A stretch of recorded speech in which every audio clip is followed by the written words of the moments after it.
ತಸ್ಮಾದ್ರಜೋ ರಾಗ ವಿಷಾದಮನ್ಯೋ ಮಾನಸ್ಪೃಹಾ ಭಯ ದೈನ್ಯಾದಿಮೂಲಂ ಹಿತ್ವಾ ಗೃಹಂ ಸಂಸೃತಿ ಚಕ್ರಬಾಲಂ ನೃಸಿಂಹಪಾದಂ ಭಜತಾ ಕುತೋ ಭಯಂ ಶ್ರೀರ್ಯತ್ರರೂಪಿಣ್ಯುರುಗಾಯ ಪಾದಯೋಃ ಕರೋತಿ ಮಾನಂ ಬಹುಧಾ ವಿಭೂತಿಭಿಃ ಪ್ರಿಯಂಕಶ್ರಿತಾಯಾಃ ಕುಸುಮಾಕರಾನುಗೈಃ ವಿಗೀಯಮಾನಾ ಪ್ರಿಯಕರ್ಮ ಗಾಯತಿ ದೇಹೇಂದ್ರಿಯ ಪ್ರಾಣ ಮನೋಭಿಮಾನೋ ಜೀವೋಂತರಾತ್ಮ ಗುಣಕರ್ಮಮೂರ್ತಿಃ ಸೂತ್ರಂ ಮಹಾನಿತ್ಯುರುಹೇಹ ಗೀತಃ ಸಂಸಾರ ಆಧಾವತಿ ಕಾಲತಂತ್ರಃ.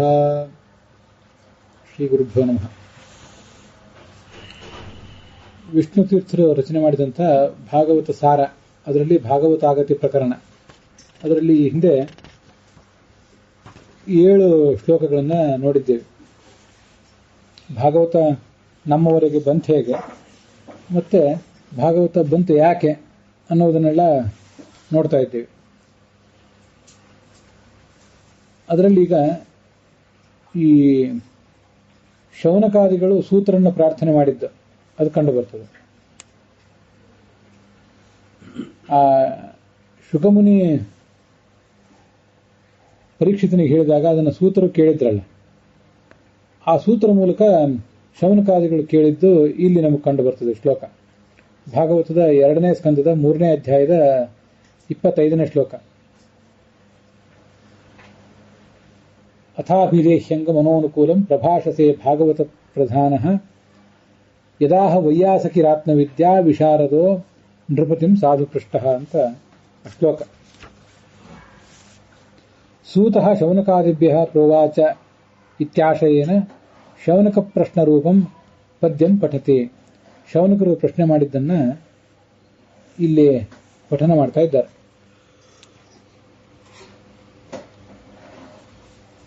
ಅಂಗ ಅಂತ ಬಂದಿದೆ ಶ್ಲೋಕದಲ್ಲಿ. ಅಥಾಭಿರೇಹ್ಯಂಗ ಅಂತ, ಅಂಗ ಅಂತ ಬಹಳ ಪ್ರೀತಿಯಿಂದ ಅದನ್ನ ಸಂಬೋಧನೆ ಮಾಡುವ ಒಂದು ಕ್ರಮ ಅದು. ಪ್ರಿಯರಾದ ಸೂತರೆ, ನೀವು ಶ್ರೋತೃಗಳಿಗೆ ಬಹಳ ಪ್ರೀತಿಯಿಂದ ಮನಮುಟ್ಟುವಂತೆ ಬೋಧನೆ ಮಾಡುವ ಶಕ್ತಿ ಇದ್ದವರು, ಭಗವಂತರ ಭಕ್ತರು ಹೌದು. ಮನೋನುಕೂಲಂ ಪ್ರಭಾಷಸೆ, ಅವರಿಗೆ ಮನಸ್ಸಿಗೆ ಅದು ಸುಖರಾಗುವಂತೆ ಬೋಧನೆ ಮಾಡ್ತೀರಿ ಯಾವತ್ತೂ ಕೂಡ. ಭಾಗವತ ನೀವು ಸ್ವಯಂ ಭಗವದ್ಭಕ್ತರು, ಮತ್ತೆ ಪ್ರಧಾನರು ಕೂಡ, ಬಹಳ ಮುಖ್ಯಸ್ಥರು, ಎಲ್ಲ ಜ್ಞಾನಿಗಳಲ್ಲಿ ಮುಖ್ಯರಾದವರು ನೀವು. ಭಾಗವತಾನಾಂ ಪ್ರಧಾನ, ಭಾಗವತ ಪ್ರಧಾನ ಅಂತ ಸಮಸ್ತ ಪದನೂ ಮಾಡಬಹುದು ಅಂತ ಕಾಣಿಸ್ತದೆ. ಎಲ್ಲ ಭಾಗವತರಲ್ಲೂ ನೀವು ಭಾಗವತಾನಾಂ ಪ್ರಧಾನ ಅಂತ ವಿಷ್ಣು ತೀರ್ಥರು ಹಾಗೆ ಮಾಡಿದ್ದಾರೆ. ಯಾವ ಸಂಗತಿಯನ್ನ ವ್ಯಾಸಪುತ್ರ ಶುಕ ಬ್ರಹ್ಮರಾತ ವರ್ಣನೆ ಮಾಡಿದ್ರೋ ಅದನ್ನು ನೀವೀಗ ಹೇಳಬೇಕು.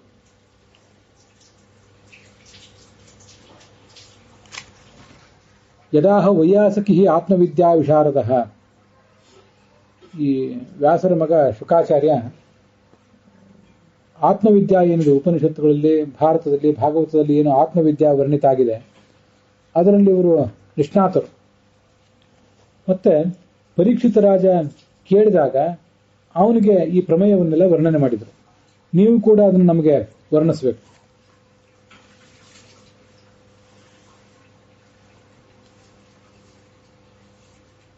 ಇದಂ ಭಾಗವತಂ ನಾಮ ಪುರಾಣಂ ಬ್ರಹ್ಮ ಸಂಹಿತಂ. ಇದು ಭಾಗವತದ 1ನೇ ಸ್ಕಂದದ 3ನೇ ಅಧ್ಯಾಯದ 40ನೇ ಶ್ಲೋಕ. ಪುರಾಣ, ಇದು ಬ್ರಹ್ಮ ಸಂಹಿತ, ವೇದಕ್ಕೆ ಸಮಾನವಾದಂಥ ಗ್ರಂಥ. ಉತ್ತಮ ಶ್ಲೋಕಚರಿತಂ ಚಕಾರ ಭಗವಾನ್ ಋಷಿ. ಇದರಲ್ಲಿ ಈ ಶ್ರೇಷ್ಠ ವಿಷಯಗಳನ್ನೆಲ್ಲ ವೇದವ್ಯಾಸರು ವರ್ಣನೆ ಮಾಡಿದ್ದಾರೆ. ನಿಶ್ರೇಯಸಾಯ ಲೋಕಸ್ಯ ಧನ್ಯಂ ಸ್ವಸ್ಥೇನಂ ಮಹತ್. ಜಗತ್ತಿನ ಕಲ್ಯಾಣ, ಜಗತ್ತಿನ ನಿಶ್ರೇಯಸ್, ಅದರ ಸದ್ಗತಿ ಆ ವ್ಯಾಸರ ಮನಸ್ಸಿನಲ್ಲಿತ್ತು. ಸ್ವಸ್ಥೇನ, ಎಲ್ಲ ರೀತಿಯಾದಂತಹ ಮಂಗಳಗಳನ್ನು ನಾವು ಕೊಡುವಂಥದ್ದು. ಕೇವಲ ಪಾರತ್ರಿಕ ಮಂಗಳ ಮಾತ್ರ ಅಲ್ಲ, ಇಹ ಜಗತ್ತಿನ ಮಂಗಳಗಳು ಕೂಡ ಇದರಿಂದ ಪ್ರಾಪ್ತ ಆಗ್ತವೆ. ತಜಿದಂ ಗ್ರಾಹಯಾಮಾಸ ಸುತಮಾತ್ಮವತಾಂವರಂ.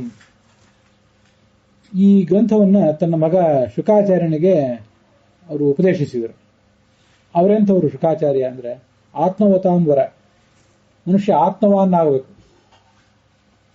ಭಗವದ್ಗೀತೆಯಲ್ಲಿ ಆತ್ಮವಾನ್ ಅನ್ನೋ ಶಬ್ದ ಮೇಲಿನ ಮೇಲೆ ಬರ್ತಿರ್ತದೆ. ಆತ್ಮ ಅಂದ್ರೆ ಸಂದೇಹ ದೇಹ, ನಮ್ಮ ದೇಹ, ನಮ್ಮ ಮನಸ್ಸು ಇವೆಲ್ಲವೂ ಕೂಡ ಆತ್ಮಶಬ್ದದಿಂದ ವಾಚ್ಯ ಅಂತ ಭಾಗವತ ತಾತ್ಪರ್ಯದಲ್ಲಿ ಕಾಣಿಸ್ತದೆ. ಆದ್ರಿಂದ ಆತ್ಮವಾನ್ ಅಂದ್ರೆ ನಮ್ಮ ದೇಹವನ್ನ, ಮನಸ್ಸನ್ನ ಮತ್ತೆ ಜೀವವನ್ನ ಇದೆಲ್ಲವನ್ನೂ ಹಿಡಿತದಲ್ಲಿ ಇಟ್ಕೊಂಡಂತಹ ಸಾಧಕನನ್ನ ಆತ್ಮವಾನ್ ಅಂತ ಶಾಸ್ತ್ರದಲ್ಲಿ ವರ್ಣನೆ ಮಾಡ್ತಾರೆ. ಮತ್ತೆ ಶುಕಾಚಾರ್ಯನನ್ನ ಆತ್ಮವಾನ್ ಅಂತ ವರ್ಣನೆ ಮಾಡುವುದಕ್ಕೆ ಆ ಶುಕಾಚಾರ್ಯ ತನ್ನ ದೇಹವನ್ನ, ತನ್ನ ಮನಸ್ಸನ್ನ ಮತ್ತೆ ತನ್ನ ವ್ಯಕ್ತಿತ್ವವನ್ನ ಹಿಡಿತದಲ್ಲಿ ಇಟ್ಕೊಂಡಿದ್ರು ಅಂತ ಮಾತ್ರ ಅಲ್ಲ, ಶುಕಾಚಾರ್ಯ ಸ್ವಯಂ ಶರೀರ ಪುರುಷ ಮತ್ತೆ ಮನೋಭಿಮಾನಿ. ಆದ್ರಿಂದಲೂ ಕೂಡ ಅವರ ಆತ್ಮವಾನ್. ಎಲ್ಲರ ಆತ್ಮವು, ಎಲ್ಲರ ಮನಸ್ಸು ಮತ್ತೆ ಎಲ್ಲರ ಶರೀರ ಆ ಶುಕಾಚಾರ್ಯರ ಕೈಯಲ್ಲಿದೆ. ಆದ್ರಿಂದ ಅವರನ್ನು ಆತ್ಮವಾನ್ ಅಂತ ಅನ್ಬೇಕು. ಅವನು ಮನೋಭಿಮಾನಿ ಅಂತ ಅನ್ನೋದು ಪ್ರಸಿದ್ಧವಾದ ವಿಷಯನೇ. ಅದಲ್ಲದೆ ಅವರು ಶರೀರ ಪುರುಷ ಅಂತ ಐತರೇಯ ಉಪನಿಷತ್ನಲ್ಲಿ ವರ್ಣನೆ ಮಾಡ್ತಾರೆ. ಚತ್ವಾರ ಪುರುಷ ಇತಿ ಬಾಧ್ವ ಶರೀರ ಪುರುಷ, ಛಂದ ಪುರುಷ, ವೇದ ಪುರುಷ, ಸಂವತ್ಸರ ಪುರುಷಶ್ಚೇತಿ. ಬಾಧ್ವ ಅಂದ್ರೆ ಮುಖ್ಯ ಪ್ರಾಣ. ಆ ಮುಖ್ಯ ಪ್ರಾಣ ಹೇಳ್ತಾನಂತೆ, 4 ಜನ ಪುರುಷರಿದ್ದಾರೆ. ಯಾರವರು 4 ಜನ ಪುರುಷರು ಅಂದ್ರೆ, ಒಬ್ಬ ಶರೀರ ಪುರುಷ, ಒಬ್ಬ ಛಂದ ಪುರುಷ, ಮತ್ತಿನ್ನೊಬ್ಬ ವೇದ ಪುರುಷ ಮತ್ತೆ ಸಂವತ್ಸರ ಪುರುಷ ಅಂತ. ಅಲ್ಲಿ ಶರೀರ ಪುರುಷ ಅಂದ್ರೆ ಈ ಶಿವ. ಅವನನ್ನು ನಮ್ಮ ಸರ್ವ ದೇಹಾಭಿಮಾನಿ, ಅವನು ಎಲ್ಲರ ದೇಹದ ಅಭಿಮಾನಿ. ಆದ್ರಿಂದ ಅವನನ್ನ ಶರೀರ ಪುರುಷ ಅಂತ ಅಲ್ಲಿ ವರ್ಣಿಸ್ತಾರೆ.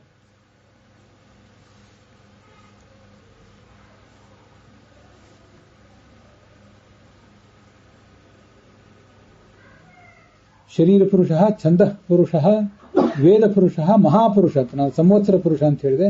ಮಹಾಪುರುಷ ಅಂದ್ರೆ ಈ ಚತುರ್ಮುಖ ಬ್ರಹ್ಮ.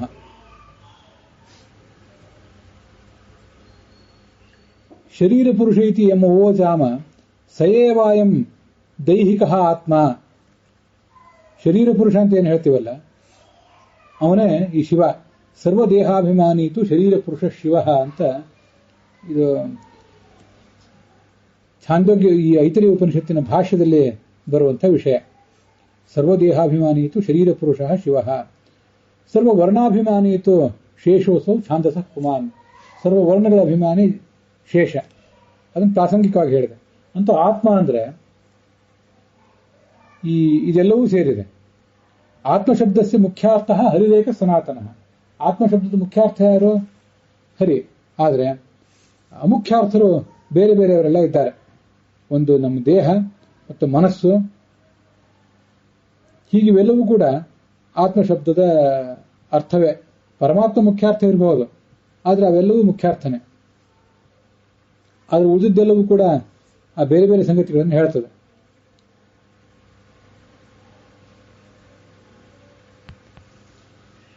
ಆತ್ಮಶಬ್ದಸ್ಯ ಮುಖ್ಯಾರ್ಥೋ ವಿಷ್ಣುರೇಕ ಸನಾತನಃ.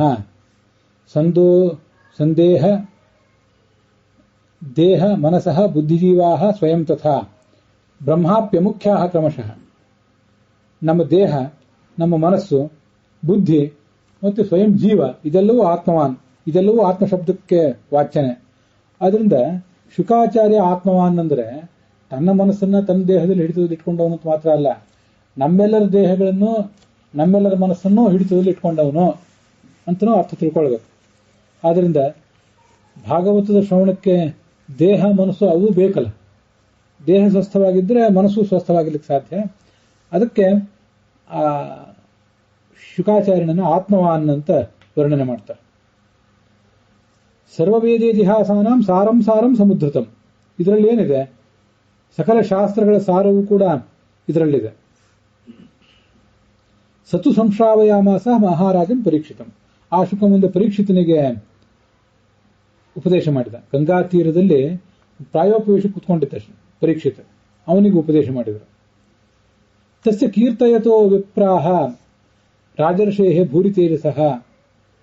ಅವನೀಗ ಶುಕಾಚಾರ್ಯ ಅದನ್ನು ಹೇಳುವಾಗ ಅಹಂಚ ಅಧ್ಯಗಮಂ, ಅಲ್ಲೇ ಕೂತ್ಕೊಂಡು ನಾನು ಕೇಳಿದೆ ಅಂತಾರೆ ಈ ಸೂತರು.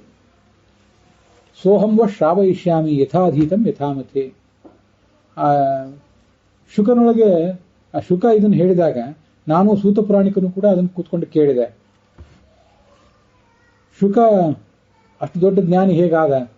ಶುಕಂ ತಮಾಶು ಪ್ರವಿವೇಶ ವಾಯು ಅಂತ ಮಹಾಭಾರತ ತಾತ್ಪರ್ಯ ನಿರ್ಣಯ.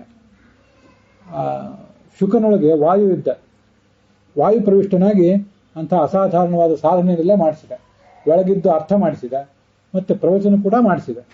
ಅಷ್ಟು ಅದ್ಭುತವಾದಂತಹ ಸಂಗತಿ ಅದು. ಶುಕಂ ತಮಾಶು ಪ್ರವಿವೇಶ ವಾಯು ಅಂತ.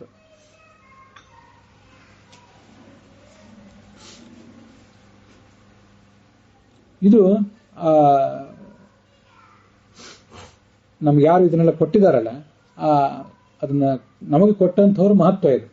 ಶುಕನಲ್ಲಿ ವಾಯು, ಮತ್ತೆ ಈ ಸೂತ ಪುರಾಣಿಕರು ಸೂತರು ಅವರೆಲ್ಲರಿಂದಲೂ ಬಂದಿರುವಂತಹ ಶಾಸ್ತ್ರಗಳೆಲ್ಲವೂ ಕೂಡ ಒಂದೊಂದು ಶಾಸ್ತ್ರ ಒಬ್ಬೊಬ್ಬರಿಂದ. ಇದು ಎಲ್ಲ ಭಾಗವತದಲ್ಲಿ 1ನೇ ಸ್ಕಂದದ 3ನೇ ಅಧ್ಯಾಯದ 40ನೇ ಶ್ಲೋಕ ಇದೆ. ಹೀಗೆ ಶುಕರಿಂದ ನೀವು ಕೇಳಿದ್ರಲ್ಲ, ನಮಗದನ್ನು ಹೇಳಿ ಅಂತ ಎಲ್ಲ ಋಷಿಗಳು ಕೇಳ್ತಾ ಇದ್ದಾರೆ ಅವ್ರನ್ನ. ಅವನು ಯಥಾಧೀತಂ ಯಥಾಮತಿ, ನಾನು ಎಷ್ಟು ಓದಿದ್ದೇನೋ ಅದರಲ್ಲಿ ನನಗೆ ಎಷ್ಟು ತಿಳಿದಿದೆಯೋ ಅದನ್ನು ಹೇಳ್ತೇನೆ ಅಂತಾರೆ ಅವರು. ಯಥಾಧೀತಂ ಯಥಾಮತಿ ಅನ್ನೋ ಮಾತನ್ನ ನಾವು ಕೂಡ ಎಲ್ಲರೂ ಎಲ್ಲ ಸಂದರ್ಭದಲ್ಲಿ ನೆನಪು ಮಾಡ್ಕೋತಾ ಇರಬೇಕು. ನಾವು ಓದಬೇಕಾದ್ದೆಲ್ಲವನ್ನೂ ಓದಲಿಲ್ಲ, ಓದಿದ್ದೆಲ್ಲವೂ ನಮ್ಗೆ ಅರ್ಥ ಆಗಲಿಲ್ಲ, ಅರ್ಥ ಆಗಿದ್ದೆಲ್ಲವೂ ನೆನಪಿಲ್ಲ, ನೆನಪಿದ್ದದನ್ನೆಲ್ಲವನ್ನೂ ಪ್ರಮಾದರಹಿತವಾಗಿ ಹೇಳಲಿಕ್ಕೆ ವಾಕ್ಶಕ್ತಿಯೂ ಇಲ್ಲ. ಮುಂದೆ 9ನೇ ಶ್ಲೋಕ. ಮುನಿರು ವಿವಕ್ಷುರ್ ಭಗವದ್ಗುಣಾನಾಂ ಸಖಾಪಿತೆ ಭಾರತಮಾಹ ಕೃಷ್ಣಃ ಯಸ್ಮಿನ್ ನೃಣಾಂ ಗ್ರಾಮ್ಯ ಸುಖಾನುವಾದೈಃ ಮತಿರ್ಗೃಹೀತ ನ ಹರೇಃ ಕಥಾಯಾಮ್. ಇದು 3ನೇ ಸ್ಕಂದದ 5ನೇ ಅಧ್ಯಾಯದ 12ನೇ ಶ್ಲೋಕ ಇದೆ. ಹೀಗೆ 6 ಶ್ಲೋಕ ನಾವು ಈ ಹಿಂದಿವರೆಗೆ ನೋಡಿದ್ವಿ. ಅಲ್ಲಿ 6 ಶ್ಲೋಕದಲ್ಲಿ ಒಟ್ಟಾರೆ ನೋಡಿದ್ದು 8 ಶ್ಲೋಕ ಈ ಭಾಗವತಾಗತಿ ಪ್ರಕರಣದಲ್ಲಿ. ಅದರಲ್ಲಿ ಮೊದಲಿನ 2 ಶ್ಲೋಕ ಮಂಗಲಾಚರಣ. ಇನ್ನು ಉಳಿದ 6 ಶ್ಲೋಕಗಳು ಭಾಗವತ ನಮ್ಗೆ ಹೇಗೆ ಬಂತು ಅನ್ನೋದನ್ನು ತಿಳಿಸಿದವು. ಈಗ ನಾವು ನೋಡ್ಲಿಕ್ಕೆ ಕೂತ್ಕೊಂಡಿರೋದು 9ನೇ ಶ್ಲೋಕ. ಇನ್ನು ಮುಂದೆ ತದೇವಂ ಶ್ಲೋಕ ಷಟ್ಕೇನ ನಾರಾಯಣೇನ ಬ್ರಹ್ಮಣೇ ಬ್ರಹ್ಮಣ ನಾರದಾಯ ನಾರದೇನ ವ್ಯಾಸಾಯ ವ್ಯಾಸೇನ ಶುಕಾಯ ಶುಕೇನ ಪರೀಕ್ಷಿತೆ ಸೂತಾಯ ಸೂತೇನ ಶೌನಕಾದಿಭ್ಯ ಪ್ರೋಕ್ತಂ. 6 ಶ್ಲೋಕಗಳಿಂದ ಏನು ತಿಳಿಯುತ್ತೆ ನಮಗೆ? ಪರಮಾತ್ಮನಿಂದ ಚತುರ್ಮುಖ ಬ್ರಹ್ಮದೇವರಿಗೆ, ಅವರಿಂದ ನಾರದರಿಗೆ, ನಾರದರಿಂದ ವೇದವ್ಯಾಸರಿಗೆ, ವ್ಯಾಸರಿಂದ ಶುಕನಿಗೆ, ಶುಕನಿಂದ ಪರೀಕ್ಷಿತ್ ರಾಜ ಮತ್ತು ಸೂತ ಇವರೆಲ್ಲರೂ ಅಧ್ಯಯನ ಮಾಡಿದರು. ಕೊನೆಗೆ ಆ ಸೂತರಿಂದ ಶೌನಕಾದಿಗಳೆಲ್ಲರೂ ಕೂಡ ಅದನ್ನು ಅಧ್ಯಯನ ಮಾಡಿದರು ಅಂತ ಕೇಳಿ ಬರ್ತದೆ. ಇದು ಭಾಗವತ ನಮ್ಮ ಕಡೆ ಬಂದಂತಹ ಒಂದು ಕ್ರಮವನ್ನು ಭಾಗವತವೇ ಹೇಳಿದ್ದಿದ್ದು. ಇನ್ನೊಂದು ಕ್ರಮವನ್ನು ಈ ಸದ್ಯ ನಾವು ನೋಡ್ತಾ ಇರುವಂತಹ ಶ್ಲೋಕ ಹೇಳ್ತದೆ. ಕೆಲವು ಶ್ಲೋಕಗಳನ್ನೇ ಅದಕ್ಕಾಗಿ ಬಳಕೆ ಮಾಡಿಕೊಂಡಿದ್ದಾರೆ. ಭಾಗವತದಲ್ಲಿ ಅದು ಬಂದಿದೆ, ಅದನ್ನು ಸಂಗ್ರಹಿಸಿದ್ದಾರೆ ವಿಷ್ಣು ತೀರ್ಥರು. ಒಂದು, ಆ ಚತುರ್ಮುಖ ಬ್ರಹ್ಮದೇವ ಏನು ನಾರದನಿಗೆ ಬೋಧನೆ ಮಾಡಿದ್ನಲ್ಲ, ಅಥವಾ ಪರಮಾತ್ಮ ಏನು ಚತುರ್ಮುಖ ಬ್ರಹ್ಮದೇವರಿಗೆ ಬೋಧನೆ ಮಾಡಿದ್ನಲ್ಲ, ಅದೇ ಸಂದರ್ಭದಲ್ಲಿ ಶೇಷ ಅದನ್ನು ಶ್ರವಣ ಮಾಡಿದ್ದ. ಆ ಶೇಷನನ್ನು ಕೂಡ ನಾವು ನೆನಪು ಮಾಡ್ಕೋಬೇಕು ಈ ಸಂದರ್ಭದಲ್ಲಿ. ಯಾಕೆಂದ್ರೆ ಶೇಷದೇವ ಶೇಷೋ ವ್ಯಾಖ್ಯಾನ ಗೋಚರಂ, ನಮ್ಮೆಲ್ಲರಿಂದ ವ್ಯಾಖ್ಯಾನ ಮಾಡಿಸುವವರೇ ಅವರು. ಅವರಿಂದ ಸನತ್ ಕುಮಾರರು, ಸನತ್ ಕುಮಾರರಿಂದ ಸಾಂಖ್ಯಾಯನ ಅನ್ನುವ ಮುನಿ, ಅವರಿಂದ ಪರಾಶರ, ಆ ಪರಾಶರರಿಂದ ಮೈತ್ರೇಯ, ಮೈತ್ರೇಯರಿಂದ ವಿದುರ, ಈ ತರ ಶ್ರವಣ ಮಾಡಿದ್ರು. 2 ಶಾಖೆಗಳೇನಿಲ್ಲ. ಋಗ್ವೇದದಲ್ಲಿ ಅನೇಕ ಶಾಖೆಗಳು, ಯಜುರ್ವೇದದಲ್ಲಿ ಅನೇಕ ಶಾಖೆಗಳಿವೆ ಅಲ್ಲ. ಈ ಶಾಖೆಗೂ ಆ ಶಾಖೆಗೂ ವ್ಯತ್ಯಾಸ ಇರ್ತಿರ್ತದೆ. ಅಂಥ ವ್ಯತ್ಯಾಸ ಇಲ್ಲಿಲ್ಲ. ನಾರಾಯಣ ಬ್ರಹ್ಮನಿಗೇನು ಉಪದೇಶ ಮಾಡಿದ್ದ ಅದನ್ನೇ ಶೇಷದೇವರು ಕೇಳಿಸ್ಕೊಂಡಿದ್ರು. ಆದ್ರಿಂದ ಶೇಷದೇವರು ಸನತ್ ಕುಮಾರರಿಗೆ, ಸಾಂಖ್ಯಾಯನಿಗೆ ಹೀಗೆ ಮುಂದೆ ಕೊಟ್ಟದ್ದೇನಿದೆ ಅದರಲ್ಲಿ ವ್ಯತ್ಯಾಸ ಏನಿಲ್ಲ. 2 ಪರಂಪರೆ ಮಾತ್ರ ಬೇರೆ ಬೇರೆ ಹೊರತು 2 ಶಾಖೆ ಏನಾಗಲಿಲ್ಲ. ವಿದುರ ಮೈತ್ರೇಯರಿಗೆ ಕೇಳ್ತಿದ್ದಾನೆ ಭಾಗವತ ಹೇಳ್ರಿ ಅಂತ. ಹಾಗಾದ್ರೆ ಆ ಮೈತ್ರೇಯರಲ್ಲಿ ಕೇಳಬಹುದು, ಈ ಭಾಗವತಕ್ಕಿಂತ ಭಾರತ ದೊಡ್ಡದು, ಭಾರತವನ್ನು ಬಿಟ್ಟು ಭಾಗವತ ಯಾಕೆ ಶ್ರವಣ ಮಾಡ್ಬೇಕಂತ ಹೊರಟಿದ್ದಿ ನೀನು ಅಂತ ಅವ್ರು ಕೇಳಬಹುದು, ಕೇಳುವ ಒಂದು ಸಾಧ್ಯತೆ ಇದೆ. ಅದಕ್ಕಾಗಿ ವಿದುರ ಆ ಮೈತ್ರೇಯರಿಗೆ ಹೀಗೆ ಹೇಳಿಬಿಡ್ತಾನಂತೆ ಮೊದಲೇ, ನಿಮ್ಮ ಸ್ನೇಹಿತರಾದಂತಹ ವ್ಯಾಸರು, ಯಾಕೆಂದ್ರೆ ಪರಾಶರರ ಬಳಿ, ಈ ಪರಾಶರರ ಮಗ ವೇದವ್ಯಾಸ, ಪರಾಶರರಿಂದ ಜ್ಞಾನ ಪಡೆದಿದ್ರು. ಆ ಪರಾಶರರ ಬಳಿಯೇ ಜ್ಞಾನ ಪಡೆದವರು ಈ ಮೈತ್ರೇಯರು ಕೂಡ. ಆದ್ರಿಂದ ಮೈತ್ರೇಯರನ್ನ ವಿದುರ ಮಾತಾಡಿಸುವಾಗ ನೀನು ನಿನ್ನ ಸ್ನೇಹಿತನಾದಂತಹ ವ್ಯಾಸ ಇದನ್ನೆಲ್ಲವನ್ನು ಬೋಧನೆ ಮಾಡಿದ್ದಾನೆ ಅಂತ ಮೈತ್ರೇಯರಿಗೆ ವ್ಯಾಸರು ಗೆಳೆಯ ಅನ್ನೋದನ್ನ ಸೂಚನೆ ಮಾಡ್ತಾ ಇದ್ದಾರೆ. ನಿಮ್ಮ ಮಿತ್ರರಾದಂತಹ ವೇದವ್ಯಾಸರು ಭಗವಂತನ ಗುಣ ಹೇಳಬೇಕು ಅಂತಲೇ ಮಹಾಭಾರತ ರಚನೆ ಮಾಡಿದ್ದಾರೆ, ಅದರಲ್ಲೇನು ಸಂಶಯ ಇಲ್ಲ. ಮುಂದಿರು ವಿವಕ್ಷು ಭಗವದ್ಗುಣಾನ, ಭಗವಂತನ ಗುಣಗಳನ್ನು ವರ್ಣನೆ ಮಾಡಬೇಕು ಅನ್ನುವ ಉದ್ದೇಶದಿಂದಲೇ ಭಾರತವನ್ನು ರಚನೆ ಮಾಡಿದವರು ನಿಮ್ಮ ಗೆಳೆಯ ವ್ಯಾಸ.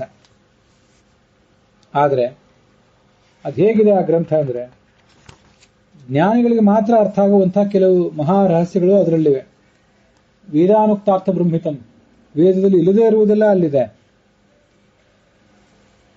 ಹೀಗೆಲ್ಲ ಆ ಗ್ರಂಥದ ಮಹತ್ವ ಇರೋದ್ರಿಂದ ದೇವತೆಗಳನ್ನು ಅರ್ಥ ಮಾಡ್ಕೋತಾರೆ, ಮತ್ತೆ ಪರಮಾನಂದ ಹೊಂದುತ್ತಾರೆ. ಮೋಕ್ಷ ಸುಖವೂ ಬೇಡ ಅಂತ ಹೇಳಿ ಮತ್ತೆ ಮತ್ತೆ ಆ ಮಹಾಭಾರತವನ್ನೇ ಅವರು ಅಧ್ಯಯನ ಮಾಡ್ತಾ ಇರ್ತಾರೆ.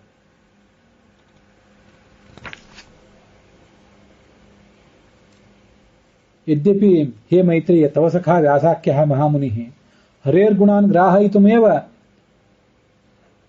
ಭಾಗವತಂ ಉಕ್ತವಾನ್ ಕಿಂತು ಮಹಾಧಿಕಾರಿಣಾಮಪಿ ಉಪಕಾರಾಯ ಅನೇಕ ಅಸದಶಾರ್ಥ ಪರಿಪೂರಿತಂ ಶ್ರೀಮನ್ ಮಹಾಭಾರತಂ ಕೃತವಾನ್. ಮಹಾಧಿಕಾರಿಗಳಾದವರು ದೇವತೆಗಳು, ಅವರಿಗೆ ಅರ್ಥ ಆಗುವಂತಹ ಅನೇಕ ಅರ್ಥಗಳು ಅದರಲ್ಲಿ ತುಂಬಿವೆ. ಅವ್ರು ಏನ್ ಮಾಡಿದ್ರು, ಭಗವದ್ಗುಣಾನೀನ ಗೃಹಂತಹ, ಅದು ಮಹಾಭಾರತ ಓದಿದಾಗೆಲ್ಲ ಅವರಿಗೆ ಭಗವಂತನ ಗುಣಗಳದೇ ವರ್ಣನೆ ಕಾಣಿಸಿತು. ಕಂಡು ಪರಮಾನಂದ ಪೂರಿತ, ಭಾರಿ ಆನಂದ ಆಗಿಬಿಡ್ತಾರೆ.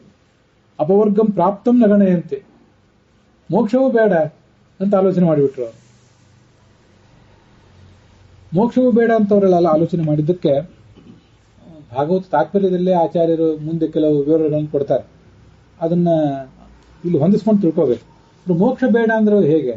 ಮೋಕ್ಷ ಬೇಕಲ್ಲ ಅವರಿಗೆ, ಉತ್ತಮ ಭಕ್ತರೇ ಇರಲಿ ಯಾರೇ ಇರಲಿ ಮೋಕ್ಷವನ್ನು ಬಯಸ್ತಾರೆ. ಮೋಕ್ಷದ ಪ್ರಾಪ್ತಿಗಿಂತ ಮಹಾಭಾರತದ ಅಧ್ಯಯನ ಹೇಗೆ ದೊಡ್ಡದು ಅಂತ ಒಂದು ಪ್ರಶ್ನೆ ನಾವು ಬರಬಹುದು. ಅದಕ್ಕೆ ಭಾಗವತ ತಾತ್ಪರ್ಯದಲ್ಲೇ ಬಂದಿರೋದು ಒಂದು ಸಂಗತಿಯನ್ನು ತಿಳ್ಕೊಳ್ಬೇಕು.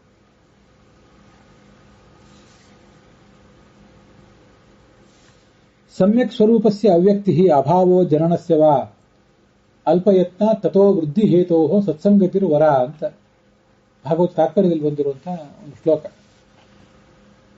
ಇದು ಭಾಗವತ ತಾತ್ಪರ್ಯದ ನಾ ಹೇಳಿದ್ದೆ. ಅದಕ್ಕೆ ಮೂಲಭೂತವಾಗಿ ಭಾಗವತದ ಶ್ಲೋಕ ಅಂಥದ್ದು ಒಂದು 2-3 ಕಡೆ ಬಂದಿದೆ, ಕನಿಷ್ಠ 2 ಕಡೆ ಬಂದಿದೆ. ಕ್ಷಣಾರ್ಧೇನಾಪಿತುಲಯೇ ನ ಸ್ವರ್ಗಂ ನಾ ಪುನರ್ಭವಂ ಭಗವತ್ ಸಂಗಿ ಸಂಗಸ್ಯ ಮರ್ತ್ಯಾನಾಂ ಕಿಮುತಾಶಿಷಃ. ಭಗವಂತನ ಸಂಘ ಮಾಡಿದವರು, ಭಕ್ತರು ಯಾರಿದ್ದಾರಲ್ಲ, ಅವರ ಸಂಘ ಮಾಡಿದವರು ಯಾರಿದ್ದಾರಲ್ಲ, ನೇರವಾಗಿ ಭಗವಂತನ ಸಂಘವೇ ಮಾಡಿಲ್ಲದೆ ಇರಬಹುದು. ಭಗವಂತನ ಭಕ್ತರ ಸಹವಾಸ ನನಗೆ ಬೇಕು ಯಾವತ್ತು. ಆ ಭಗವಂತನ ಭಕ್ತರ ಭಗವಂತನ ದಾಸರ ಸಹವಾಸದಿಂದ ನನಗೆ ಸಿಗುವಂತಹ ಒಂದು ಅನುಕೂಲ ಏನಿದೆಯಲ್ಲ, ಈ ಅನುಕೂಲಕ್ಕೆ ಮೋಕ್ಷದ ಸುಖವೂ ಸಾಟಿ ಅಲ್ಲ. ನ ಸ್ವರ್ಗಂ ನ ಪುನರ್ಭವಂ, ಸ್ವರ್ಗ ಅಂತೂ ಸಾಟಿ ಅಲ್ವೇ ಅಲ್ಲ, ಮೋಕ್ಷವೂ ಸಾಟಿ ಅಲ್ಲ. ಅಷ್ಟು ಮಹತ್ವ ಇದೆ ಇದಕ್ಕೆ ಭಗವತ್ ಸಂಗಿ ಸಂಗಸ್ಯ. ಇನ್ನು ಮರ್ತ್ಯಾನಾಂ ಕಿಮುತಾಶಿಷಃ ಭಾಗವತ ಶ್ಲೋಕ ಇದು. ಮರ್ತ್ಯರು ನಾವೆಲ್ಲ ಯಾವುದೋ ಒಂದು ಕಾಲದ ಘಟ್ಟದಲ್ಲಿ ಹುಟ್ಟಿ ಇನ್ಯಾವುದೋ ಕಾಲದ ಘಟ್ಟದಲ್ಲಿ ಇಲ್ಲವಾಗಿ ಹೋಗೋರು ಅಂತ ಮರ್ತ್ಯರು ನಾವು. ಮತ್ತಲ್ಲಿ ಆಶಿಷಃ ಅಂತಿದೆ. ಆಶಿಷಃ ಅಂದ್ರೆ ಆಶೋತ್ತರಗಳು. ನಾವೇ ಸತ್ತು ಹೋಗುವವರು. ನಮ್ಮ ಆಶೋತ್ತರಗಳು ಕೂಡ ಯಾವುದೋ ಒಂದು ಕಾಲದಲ್ಲಿ ನಾವಿದ್ದಾಗ ಅವು ನಮ್ಮಲ್ಲಿ ಕಾಣಿಸ್ಕೋತವೆ. ಆ ಆಸೆಗಳು, ನಿರೀಕ್ಷೆಗಳು, ಮಹತ್ವಾಕಾಂಕ್ಷೆಗಳು ಇವೆಲ್ಲ ಅಲ್ಲಿ ಆಶಿಷಃ ಅಂತಿದೆ. ಆಶಿಷಃ ಅಂದ್ರೆ ಆಶೀರ್ವಾದ ಅಂತ ಅರ್ಥ ಅಲ್ಲ. ಇಲ್ಲಿ ಆಶಿಷಃ ಅಂದ್ರೆ ನಮ್ಮ ಆಕಾಂಕ್ಷೆಗಳು, ಮಹತ್ವಾಕಾಂಕ್ಷೆಗಳು, ಆಸೆಗಳು, ಅದನ್ನಲ್ಲಿ ಆಶಿಷಃ ಅಂತ ಹೇಳೋದು. ಈ ಮರ್ತ್ಯಾನಾಂ ಕಿಮುತಾಶಿಷಃ ಅಂತ ಹೇಳಿದಾಗೆಲ್ಲ ಅವನ ಮಾತು ನನಗೆ ತುಂಬಾ ಮನಸ್ಸಿನಲ್ಲಿ ಬೇರೂರು ಬಿಟ್ಟಿದೆ. ನಮ್ಮ ಆಸೆಗಳು ಮರ್ತ್ಯಾನಾಂ ಕಿಮುತಾಶಿಷ, ನಮ್ಮ ಬರೇ ಆಶೋತ್ತರ ಅಂತ ಹೇಳಿದ್ರು ಮಾನವರ ಆಸೆಗಳು. ಮಾನವನೇ ಕ್ಷುಲ್ಲಕ, ಮಾನವನೇ ಕೆಲವು ಕಾಲ ಇದ್ದು ಆಮೇಲೆ ಕೆಲವು ಕಾಲದಲ್ಲಿ ಇಲ್ಲ ಅಂತ ಆಗಿಬಿಡ್ತಾನೆ ಅವನು. ಇನ್ನೊಂದು ಕಾಲದಲ್ಲಿ ಇಂಥವನೊಬ್ಬ ಇದ್ದ ಅಂತ ಯಾವ ಪುರಾಣನೂ ಇವನನ್ನ ವರ್ಣನೆ ಮಾಡುವ ಸ್ಥಿತಿಯಲ್ಲಿ ಇರೋದಿಲ್ಲ. ಅಷ್ಟು ಕ್ಷುದ್ರವಾದ ಸಾಧನೆ ಮಾಡಿ ಸತ್ತೋಗ ಅವನು. ಅವನದೇನು ಮಹಾ ದೇವತೆಗಳದೋ ಋಷಿಗಳದೋ ಚಕ್ರವರ್ತಿಗಳು ಯಾರ್ಯಾರ್ದೋ ದೊಡ್ಡದು ವರ್ಣನೆ ಮಾಡ್ತಿರ್ತಾರೆ. ಎಲ್ಲಾ ಮನುಷ್ಯರದೇನು ವರ್ಣನೆ ಮಾಡಿರೋದಿಲ್ಲ. ಮನುಷ್ಯರದ್ದು ಯಾರ್ದಾದ್ರೂ ವರ್ಣನೆ ಮಾಡಿದ್ರೆ ಆ ದೇವತೆಗಳೇ ಚಕ್ರವರ್ತಿಗಳೇ ಏನಾದರೂ ಮನುಷ್ಯರಾಗಿ ಹುಟ್ಟಿ ಬಂದಿದ್ದು ಅವ್ರದನ್ನು ವರ್ಣನೆ ಮಾಡ್ತಿರ್ತಾರೆ. ಅದು ಬಿಟ್ಟು ಬೇರೆ ಮಾನವರು ಏನು ಸಾಧನೆ ಮಾಡಿದ್ದಾರೆ, ಎಷ್ಟು ಅವ್ರ ಕುರಿತ ಏನಾದರೂ ಒಂದು ಸ್ಮರಣ ಸಂಚಿಕೆ ಹೊರಡಿಸಿದ್ರೆ ಅದು ಎಷ್ಟು ದಿವಸ ನಿಂತಿತ್ತು, ಅದನ್ನ ತಗೊಂಡು ಏನು ಮಾಡಬೇಕಾಗಿದೆ ಅಂತ ಅನಿಸ್ತದೆ ನಂಗೆ ಎಷ್ಟೋ ಸರಿ. ಅವರ ಆಸೆಗಳಿವು. ಈ ಕೆಲವು ಕಾಲ ಯಾವುದೋ ಒಂದು ಕಾಲದಲ್ಲಿ ಘಟ್ಟದಲ್ಲಿ ಹುಟ್ಟಿ ಆಮೇಲೆ ಸತ್ತು ಹೋಗುವ ಮನುಷ್ಯರ ಆಸೆಗಳು. ಈ ಆಸೆಗಳನ್ನ ತಗೊಂಡು ಏನು ಮಾಡಬೇಕು, ನನಗೆ ಸ್ವರ್ಗವೇ ಬೇಡ ಮೋಕ್ಷವೇ ಬೇಡ ಅಂತ ಆ ಶ್ಲೋಕ. ಅದಕ್ಕೆ ಭಾಗವತ ತಾತ್ಪರ್ಯ ಏನಿದೆ ಅಂದ್ರೆ, ಯಾವತ್ತು ಮೋಕ್ಷಕ್ಕಾಗಿ ಅಲ್ಪ ಪ್ರಯತ್ನ ಬೇಡ, ಮೋಕ್ಷ ಬೇಗ ಪಡ್ಕೊಂಡು ಬಿಡ್ತೀನಿ ಅನ್ನೋ ಪ್ರಯತ್ನ ಬೇಡ ಅಂತ. ವಿಳಂಬವಾಗೇ ಸಿಗಲಿ ಮೋಕ್ಷ, ಮತ್ತು ಅದು ವಿಳಂಬವಾಗಿ ಸುಮ್ಮನೆ ಟೈಮ್ ವೇಸ್ಟ್ ಮಾಡಿ ಸಿಗೋ ಮೋಕ್ಷ ಸಿಗೋ ಬೇಡ. ಮೋಕ್ಷ ವಿಳಂಬವಾಗಿ ಸಿಗಲಿ, ಆ ಸಂದರ್ಭದಲ್ಲಿ ಸಾಧನೆ ಮಾಡ್ತಾ ಹೋಗೋಣ, ಮೋಕ್ಷ ವಿಳಂಬವಾಗಿ ಸಿಗಲಿ ಅಂತ ಆ ಭಾಗವತ ತಾತ್ಪರ್ಯದ ಮಾತು ಹೇಳೋರು. ಇಲ್ಲದ ಏನಾಗ್ತದಂದ್ರೆ, ಅವಸರ ಮಾಡಿದ್ರೆ ಅಡಿಗೆ ನಡೆಯುವಾಗಲೇ ಅವಸರ ಮಾಡಿಬಿಟ್ರೆ, ಯಾವುದೋ ಮನೆ ಕಟ್ಟುವಾಗ ಅವಸರ ಮಾಡಿಬಿಟ್ರೆ, ಅಲ್ಲಿ ಗುಣಮಟ್ಟದ ಜೊತೆಗೆ ನಾವು ಕಾಂಪ್ರಮೈಸ್ ಮಾಡ್ಕೋಬೇಕಾಗ್ತದೆ. ಅಥವಾ ಗಟ್ಟಿಮುಟ್ಟಾಗಿದ್ರು ಕೂಡ ಮನೆಯ ಸೌಂದರ್ಯದ ಬಗ್ಗೆ ಅಥವಾ ಆಹಾರ ಬೆಂದಿದ್ರು ಕೂಡ ಅದರ ರುಚಿ ಬಗ್ಗೆ ಆದರೂ ಕಾಂಪ್ರಮೈಸ್ ಮಾಡ್ಕೊಳ್ಳೋ ಪರಿಸ್ಥಿತಿ ಬರ್ತದೆ. ಹಾಗೆ ಮೋಕ್ಷಕ್ಕೂ ಕೂಡ ಬಹಳ ಅವಸರ ಏನಾದರೂ ಮಾಡಿಬಿಟ್ರೆ ಕಾಂಪ್ರಮೈಸ್ ಮಾಡ್ಕೋಬೇಕಾಗ್ತದೆ. ಅಲ್ಲಿ ಮೋಕ್ಷದಲ್ಲಿ ಸುಖ ಹೆಚ್ಚು ಸಿಗೋದಿಲ್ಲ. ಅಲ್ಪಯತ್ನಾತ್ ಸಮ್ಯಕ್ ಸ್ವರೂಪಸ್ಯ ಅವ್ಯಕ್ತಿ, ನಮ್ಮ ಸ್ವರೂಪದ ಹೂವು ಸರಿಯಾಗಿ ಅರಳದೆ ಹೋಗ್ಬೋದು. ಅದರಿಂದ ಆಗೋದೇನಾಗ್ತದಂದ್ರೆ ಅಭಾವೋ ಜನನಸ್ಯವ, ಸಮ್ಯಕ್ ಸ್ವರೂಪಸ್ಯ ಅವ್ಯಕ್ತಿ ಅಭಾವೋ ಜನನಸ್ಯ. ಇನ್ನು ಹುಟ್ಟೋದಿಲ್ಲ ನೀವು, ಅದು ಸರಿ, ಸುಖ ಎಷ್ಟು ಸಿಕ್ತು, ಸುಖ ಒಂದು ಸಣ್ಣ ಸುಖ ಸಿಕ್ತು ಅಂತ ಆಗೋ ಪ್ರಸಂಗ ಇದೆ. ಇನ್ನು ಹುಟ್ಟೋದಿಲ್ಲ ಅನ್ನೋದು ದೊಡ್ಡದು ಮಾತ್ರ ಅಲ್ಲ, ಸುಮ್ಮನೆ ಇನ್ನು ಹುಟ್ಟೋದಿಲ್ಲ, ಇನ್ನೆಂದೂ ಲಿಂಗ ದೇಹ ಬರೋದಿಲ್ಲ, ಇನ್ನೆಂದೂ ಅನಿರುದ್ಧ ದೇಹ ಬರೋದಿಲ್ಲ, ಸ್ಥೂಲ ದೇಹ ಬರೋದಿಲ್ಲ ಅನ್ನೋದು ಮಾತ್ರ ಮುಖ್ಯ ಅಲ್ಲ. ಹುಟ್ಟದೇ ಇರುವ ಸ್ಥಿತಿಯಲ್ಲಿ ನಿಮಗೆ ಏನೇನು ಹೆಚ್ಚು ಸಿಕ್ಕಿತು ಅನ್ನೋದು ಮುಖ್ಯ ಆಗ್ತದೆ.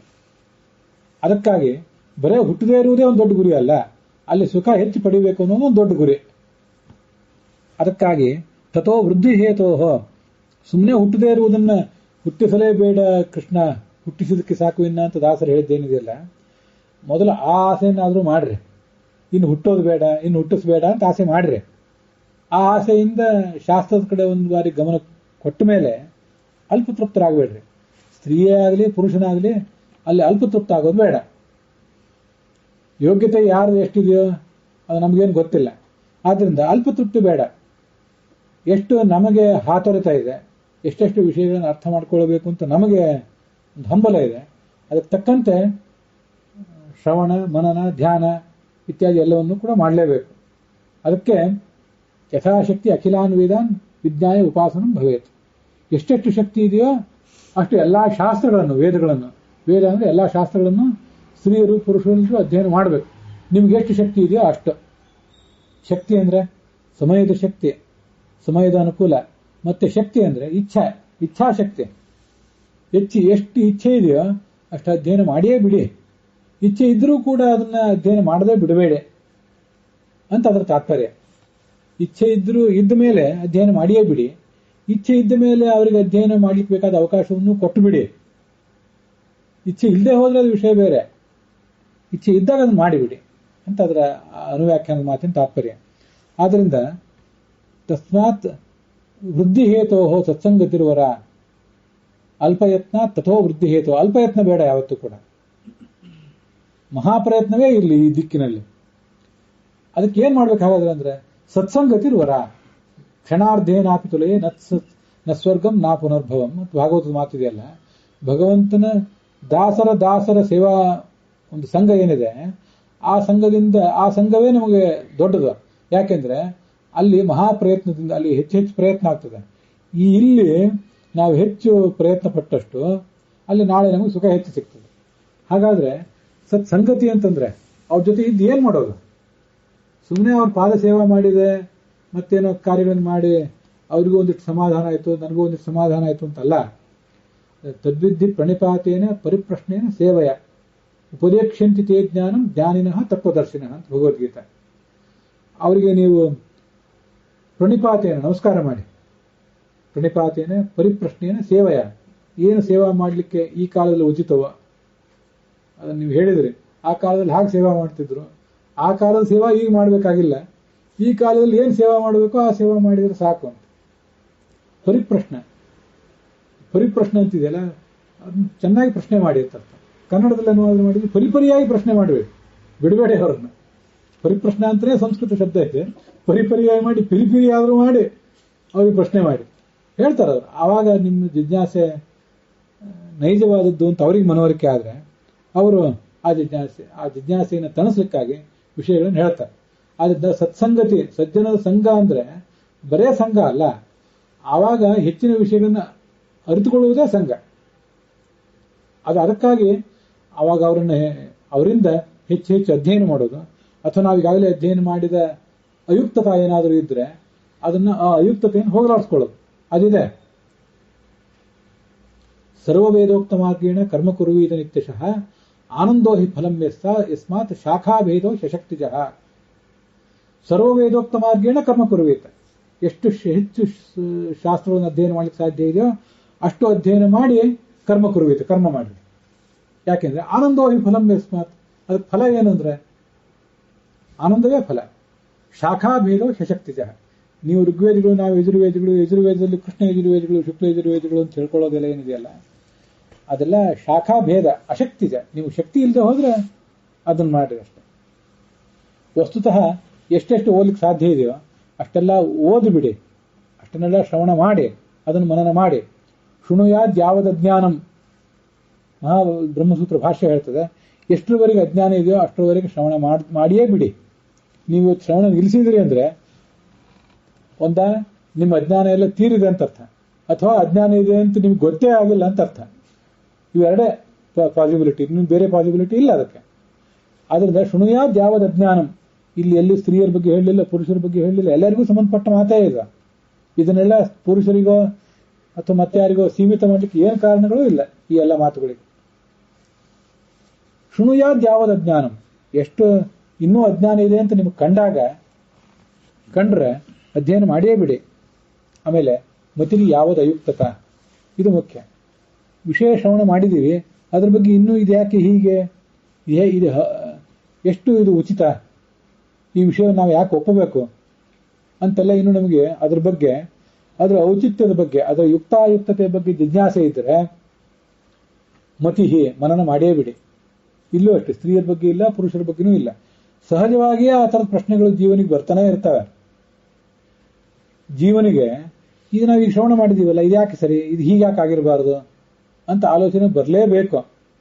ಬರುವುದಿಲ್ಲ, ನಾವು ಹೇಳಿದ್ದನ್ನು ನೀವು ಶ್ರವಣ ಮಾಡಿ ಸುಮ್ಮನೆ ಇದ್ದು ಬಿಡಿ, ಶ್ರವಣದಿಂದಲೇ ನಿಮಗೆ ಜ್ಞಾನ ಬರ್ತದೆ ಅನ್ನುವುದು ಜೀವ ಸ್ವಭಾವಕ್ಕೆ ವಿರುದ್ಧ.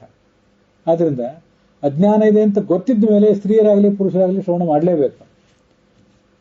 ಶ್ರವಣ ಮಾಡಿದ ಮೇಲೆ ಇನ್ನೂ ನಮಗೆ ಯಾಕೋ ಮನಸ್ಸಿಗೆ ಮನವರಿಕೆ ಆಗ್ತಿಲ್ಲ ಅಂತ ಕಂಡಾಗ ಮನನ ಮಾಡಲೇಬೇಕು. ಈ ಶ್ರವಣ ಮನನಗಳನ್ನು ಮಾಡುವುದೇ ಸತ್ಸಂಗತಿ, ಬೇರೆ ಏನಲ್ಲ.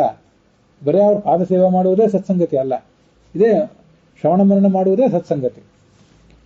ಮತ್ತೆ ಧ್ಯಾನಂತೂ ಯಾವ ದೀಕ್ಷಾ ಸ್ಯಾತ್, ಅಲ್ಲಿ ಬ್ರಹ್ಮಸೂತ್ರ ಭಾಷೆಯಲ್ಲಿ ಬರೋದು.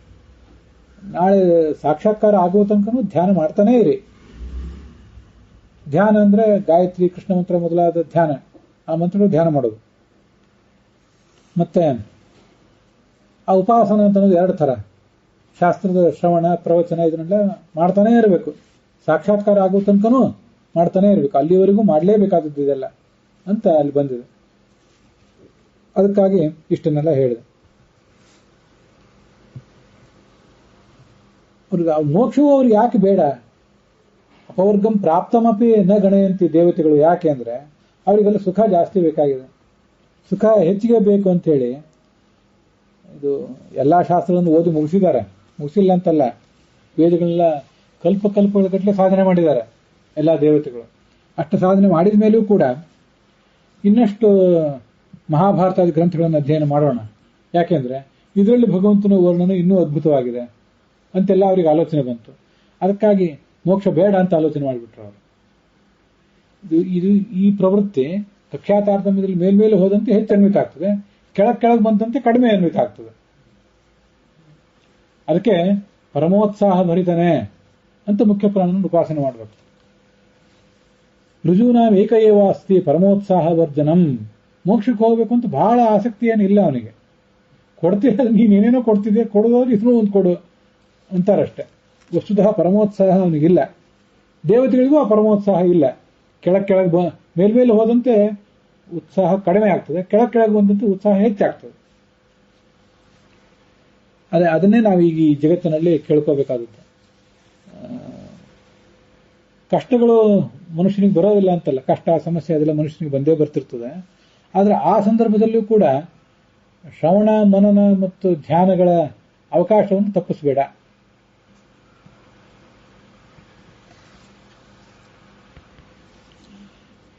ರೋಗಹರಣೆ ಕೃಪಾಸಾಗರಣೆ ಅಂತ ರಾಯರನ್ ಕುರಿತು ದಾಸರು ಹಾಡಿದ್ದೇನಿದೆಯಲ್ಲ, ರೋಗಹರಣೆ, ಸಂಸಾರದ ರೋಗವನ್ನು ನೀನು ನಿನ್ನ ಅಂತರ್ಯಾಮಿಯಾದ ಭಗವಂತ ನಾವು ಪರಿಹರಿಸಬೇಕು. ಮತ್ತೆ ಸೇವಕ ಜನರೊಳಗಿಟ್ಟು ಆಡಿಸ್ಬೇಕು ನಮ್ಮನ್ನ. ಭಗವಂತ ಅಲ್ಲೇ ಬಂದಿದ್ದು ರಾಯರು, ಭಗವತ್ ಸಂಘಿಗಳು, ಭಗವಂತನ ದಾಸರವರು. ಅವರ ಸೇವಕರು ಯಾರಿದ್ದಾರಲ್ಲ ಅವ್ರ ನಡುವೆ ನಮ್ಮನ್ನು ಇಟ್ಟು ಆಡಿಸ್ಬೇಕಾಗಿದೆ. ಅದನ್ನೇ ಭಗವತ್ ಸಂಘಿ ಸಂಘಸ್ಯ ಅಂತ ಭಾಗವತ ಹೇಳಿದ್ದು. ಭಗವಂತನ ಸಂಘ ಉಳ್ಳವರ ಸಂಘ ನಮಗೆ ಸಿಗಬೇಕಾಗಿದೆ. ಸೇವಕ ಜನರೊಳಗಿಟ್ಟು ಆಡಿಸು, ಸಂಸಾರದಲ್ಲಿ ಆಡಿಸು. ಸಂಸಾರದಲ್ಲಿ ನಾವೇನೇನು ಮಾಡಬೇಕಾಗಿದೆ ಎಲ್ಲವನ್ನೂ ಆಡಿಸು. ಇದೆಲ್ಲ ಒಂದು ಆಟವೇ ಇದು ನಾವೀಗ ಮಾಡ್ತಿರೋದು. ದುಃಖ ಅನುಭವಿಸ್ತಾ ಇದೀವಿ, ಸುಖನೂ ಅನುಭವಿಸ್ತೀವಿ. ಆ ನಡುವೆ ಶ್ರವಣ ಮನನ ಇದೆಲ್ಲವೂ ಕೂಡ ಆಗಲಿ. ಎಂದಿಗಾವುದೋ ದರ್ಶನ ಅಂತ, ಭಗವಂತನ ದರ್ಶನ ಎಂದಾಗ್ತದೆ ಅಂತಲೂ ದಾಸರು ಚಡಪಡಿಸಿದ್ದಾರೆ. ಅದರಲ್ಲಿ ಸಜ್ಜನರ ಸಂಘ ಎಂದಿಗಾವುದು ಅಂತನೂ ಅದನ್ನು ಅವರು ತಮ್ಮ ಪ್ರಾರ್ಥನೆಯಲ್ಲಿ ಹೇಳೇ ಇದ್ದಾರೆ. ಅದರಿಂದ ಸಜ್ಜನರ ಸಂಘಕ್ಕೆ ಅಷ್ಟು ಮಹತ್ವ ಇದೆ. ಇವು ದೇವತೆಗಳು ಹೀಗೆ ಮಾಡ್ತಾರೆ. ಆದರೆ ಮಧ್ಯಮರಾದವರು ಯಾರಿದ್ದಾರಲ್ಲ,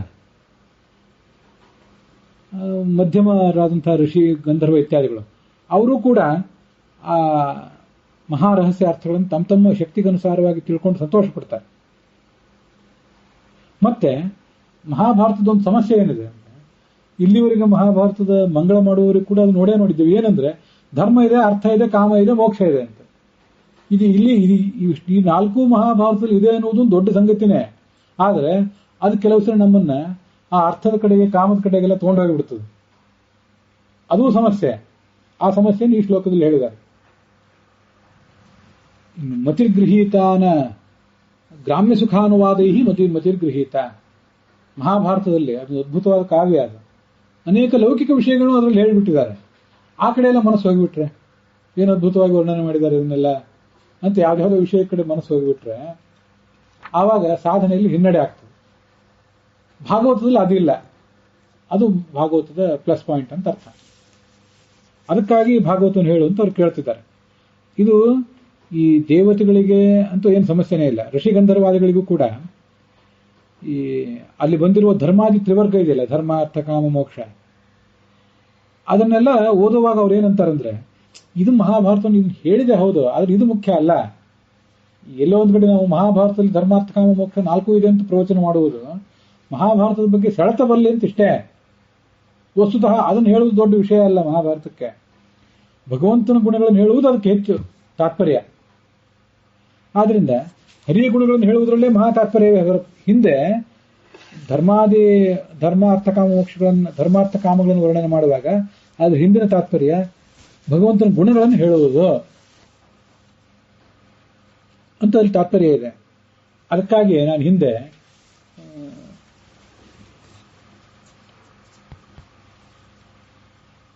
ಕಿಂಸಿದ್ ಮಿತ್ರಂ ಗೃಹೇ ಸತಃ ಯಕ್ಷ ಪ್ರಶ್ನದಲ್ಲಿ ಒಂದು ಶ್ಲೋಕ ಇದೆ. ಮನೆಯಲ್ಲಿದ್ದವನಿಗೆ ಮಿತ್ರರು ಯಾರು ಅಂತ. ಯಕ್ಷ ಪ್ರಶ್ನದಲ್ಲಿ ಯಕ್ಷ ಆ ಧರ್ಮರಾಜನ್ ಕೇಳ್ತಾನೆ, ಮನೆಯಲ್ಲಿದ್ದವರಿಗೆ ಮಿತ್ರರು ಯಾರು? ಹೊರಗಡೆ ವ್ಯವಹಾರದಲ್ಲಿ, ಕ್ಲಬ್ಬಿನಲ್ಲಿ ವ್ಯವಹಾರದಲ್ಲಿ ಯಾರ್ಯಾರು ಮಿತ್ರರು ಇರ್ತಾರೆ. ಮನೆಯಲ್ಲಿ ಯಾರು ಮಿತ್ರರು ಅಂದ್ರೆ ಭಾರ್ಯಾ ಮಿತ್ರಂ ಗೃಹೇ ಸತಃ ಅಂತ ಒಂದು ಶ್ಲೋಕ ಇದೆ. ಈ ಮಾತುಗಳಿಗೆ ನಾವು ಮನೆಯಲ್ಲಿ ನಾನಿದ್ದಾಗ, ಮನೆಗೆ ಬಂದಾಗ ನನಗೆ ಹೆಂಡತಿಯೇ ಮಿತ್ರಳು, ಅವಳೇ ನನಗೆ ಗೆಳತಿ, ನಾನೇ ಅವಳಿಗೆ ಗೆಳೆಯ, ಇಷ್ಟೇ ತಿಳ್ಕೊಂಡ್ಬಿಟ್ರೆ ಅದು ಕಾಮಶಾಸ್ತ್ರದ ಕಡೆಗೆ, ಅರ್ಥಶಾಸ್ತ್ರದ ಕಡೆಗೆ ನನ್ನ ಮನಸ್ಸನ್ನು ಅಷ್ಟೇ ಸೀಮಿತ ಮಾಡ್ಕೊಂಡಂತೆ ಆಗ್ತದೆ. ಅದನ್ನೇ ನಮ್ಮನ್ನು ನೋಡಿ ಬೈದಿರೋದು ಭಾಗವತ. ಅಷ್ಟೇ ಅಲ್ಲ, ಭಾರ್ಯಾ ಮಿತ್ರಂ ಗೃಹೇ ಸತಃ ಅಂದ್ರೆ ಕಿಂಸಿನ್ ಮಿತ್ರಂ ಗೃಹೇ ಸತಃ. ಗೃಹ ಅಂದ್ರೆ ಯಾವುದು? ಈ ಮನೆ ನಿಮ್ಮನೆ, ಅಲ್ಲಿ ಆ ಊರಲ್ಲಿರೋ ನಮ್ಮನೆ, ಈ ಊರಲ್ಲಿರೋ ನಿಮ್ಮನೆ ಇಷ್ಟೇ ಅಲ್ಲ. ಇದನ್ನ ಹೇಳಿದ್ದೆ ಹಿಂದೆ ಮಹಾಭಾರತದಲ್ಲಿ. ಯಾಕೆ ಹಾಗೆ ಅರ್ಥ ಮಾಡ್ಕೋಬೇಕು ಅಂದ್ರೆ, ಗೃಹ ಅಂದ್ರೆ ಬ್ರಹ್ಮಾಂಡಂ ವರಮಂದಿರಂ, ಅದೇ ಮನೆ.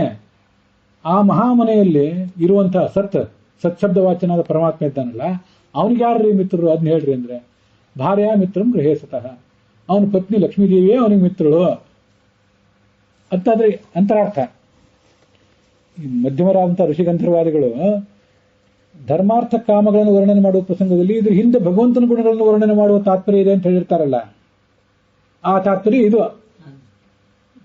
ಮಾತಾ ಗುರುತರ ಭೂಮಿ ಖಾತ್ಪಿತ ಉಚ್ಚತರಹ, ಭೂಮಿಗಿಂತ ದೊಡ್ಡದು ಯಾವುದು, ಆಕಾಶಕ್ಕಿಂತ ದೊಡ್ಡದು ಯಾವುದು ಅಂತ ಯಕ್ಷ ಕೇಳಿದ್ದಕ್ಕೆ ಮಾತಾ ಗುರುತರ ಭೂಮೇ, ಭೂಮಿಗಿಂತ ದೊಡ್ಡದು ತಾಯಿ, ಖಾತ್ಪಿತ ಉಚ್ಚತರಹ ತಥಾ, ಆಕಾಶಕ್ಕಿಂತ ದೊಡ್ಡವನು ತಂದೆ ಅಂತಾರೆ. ಭೂಮಿಗಿಂತ ದೊಡ್ಡವಳು ಯಾರು? ನಮ್ಮ ತಾಯಿ. ಹೇಗೆ? ಉತ್ಪ್ರೇಕ್ಷ ಅಲ್ವಾ ಅದು ವಾಸ್ತವಿಕವಾಗಿ? ಮಾತಾ ಗುರುತರ ಭೂಮಿ ಅಂದ್ರೆ, ಮಾತಾ ಅಂದ್ರೆ ಜಗನ್ಮಾತಾ ಲಕ್ಷ್ಮೀದೇವಿ, ಅವಳು ಈ ಭೂಮಿಗಿಂತ ದೊಡ್ಡವಳು. ಖಾತ್ಪಿತ ಉಚ್ಚತರಹ, ಆಕಾಶಕ್ಕಿಂತ ದೊಡ್ಡವನು, ಆಕಾಶ ಶಬ್ದ ವಾಚ್ಯರಾದ ಲಕ್ಷ್ಮೀದೇವಿಗಿಂತ ಪರಮಾತ್ಮ ದೊಡ್ಡವನು ಅಂತ ಅದ್ರ ಹಿಂದಿನ ಅರ್ಥ. ಅದು ನಮ್ಗೆ ಹೇಗೆ ಅರ್ಥ ಆಗ್ತದೆ? ಇದನ್ನ ಆವಾಗ ಹೇಳಿದ್ದೆ, ಇಲ್ಲ ಅಂತಲ್ಲ, ಹೇಳಿದ್ದೆ ನನ್ನ ಮಹಿಮೆ ಏನಲ್ಲ, ನೆನಪಾಯ್ತು ಹೇಳಿದ್ದೆ ಆವಾಗ. ಇದು ಎರಡನೇ ಅರ್ಥ ಮಹಾಭಾರತಕ್ಕೆ ಅಂತ. ಆ ಅರ್ಥವನ್ನು ತಗೊಳ್ದೆ ಹೋದ್ರೆ ಬರೇ ವಿಷಯ ಸುಖಾನುವಾದದಲ್ಲಿ ಮನಸ್ಸು ಸಿಕ್ಕೊಂಡ್ಬಿಡ್ತದೆ. ಇದು ಮಹಾಭಾರತದ ಸಮಸ್ಯೆ. ಧರ್ಮಾರ್ಥ ಕಾಮ ಮೋಕ್ಷಗಳನ್ನು ನೋಡಿ ಮಹಾಭಾರತ ಅದ್ಭುತವಾಗಿ ಹೇಳಿದೆ ಅಂತ ವರ್ಣನೆ ಮಾಡ್ತಾ ಹೋದಾಗ ಅದು ಕೇಳಿದವರಿಗೂ ಅದ್ಭುತ ಅನಿಸ್ತದೆ, ಹೇಳಿದವರಿಗೂ ಅದ್ಭುತ ಅನಿಸ್ತದೆ. ಇಷ್ಟೆಲ್ಲ ಲೌಕಿಕ ವಿಷಯಗಳನ್ನು ಮಹಾಭಾರತ ಹೇಳಿದೆಯಾ? ಸರಿ, ನಿಮ್ಮ ಮನಸ್ಸಲ್ಲಿ ಸಿಕ್ಕಾಕೊಳ್ತಾ ಲೌಕಿಕ ವಿಷಯದಲ್ಲಿ ಸಿಕ್ಕಾಕೊಂಡ್ಬಿಡ್ತಲ್ಲ, ಅದು ಸಮಸ್ಯೆ.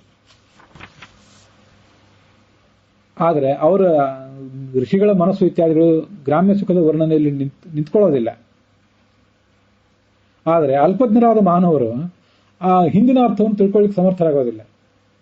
ಆವಾಗ ಅವ್ರ ಮನಸ್ಸು ಮನೋರಂಜನೆಗಾಗಿ ಈ ಗ್ರಾಮ್ಯ ಸುಖವನ್ನೇನು ಮಹಾಭಾರತ ವರ್ಣನೆ ಮಾಡ್ತಿರ್ತದಲ್ಲ, ಯಾರೊಬ್ಬ ರಾಜ ಹೇಗೆ ವಿಹರಿಸಿದ, ಮತ್ತೆ ಯಾರೊಬ್ರು ಹೇಗೆ ವಿಹರಿಸಿದ್ರು, ಅಲ್ಲಿ ಅವ್ರ ಮನಸ್ಸು ಮಗ್ನ ಆಗಿಬಿಡ್ತದೆ. ಮಹಾಭಾರತ ಓದಿದ್ರು ಕೂಡ ಅವ್ರು ನಿಂತ್ಕೊಳ್ಳೋದು ಅಲ್ಲೇ ನಿಂತ್ಕೊಂಡು ಬಿಡ್ತಾರೆ. ಹರಿಯ ಗುಣಗಳನ್ನು ಕೇಳಲಿಕ್ಕೆ ಅವ್ರ ಮನಸ್ಸು ಮಗ್ನ ಆಗೋದಿಲ್ಲ. ಯಥಾಹಿತು ಭಾರತೇ ದೇವೋ ನ ತಥಾನ್ಯೇಷು ಕೇಷುಚಿತ್ ಉಚ್ಯತೆ ನ ತಥಾಪೀಶಂ ಜ್ಞಾನಂ ತಜ್ಞಾಃ ಜನಾರ್ದನಂ, ಭಾಗವತ್ ತಾತ್ಪರ್ಯದ ಮಾತು. ಈಗ ಭಾರತದಲ್ಲಿ ಭಗವಂತನ ಬಗ್ಗೆ ಹೇಗೆ ವರ್ಣನೆ ಇದೆಯೋ ಅಷ್ಟು ವರ್ಣನೆ ಬೇರೆ ಯಾವ ಗ್ರಂಥದಲ್ಲೂ ಇಲ್ಲ. ಆದರೆ ಜನರಿಗೆ ತಿಳಿಬೇಕಲ್ಲ, ಅದು ಅಜ್ಞಾಹ ನ ತಥಾ ಜಾನಂತ್ಯ, ಜನರಿಗೆ ಅದು ಅರ್ಥ ಆಗೋದಿಲ್ಲ, ಅಜ್ಞರಿಗೆ ಅದು ಅರ್ಥ ಆಗೋದಿಲ್ಲ. ಆದರೆ ಜ್ಞಾನಿಗಳಿಗೆ ಅದು ಅರ್ಥ ಆಗ್ತದೆ. ಅದು ಜಗತ್ತಿನಲ್ಲಿ ಇರುವುದೆಲ್ಲ ಜ್ಞಾನಿಗಳೇ ಇಲ್ವಲ್ಲ, ಅಜ್ಞಾನಿಗಳೇ ಬಹಳ ಇದ್ದಾರೆ. ಹಾಗಾಗಿ ಅವ್ರಿಗೆ ಹೇಳಬೇಕಾಗ್ತದೆ ಅದನ್ನೆಲ್ಲ.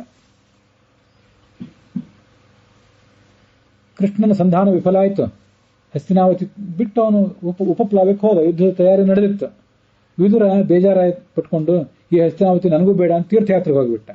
ಅಲ್ಲಿ ಅವನಿಗೆ ಹರಿದ್ವಾರದ ಗಂಗಾ ತೀರದಲ್ಲಿ ಮೈತ್ರೇಯರು ಭೇಟಿ ಆಯಿತು.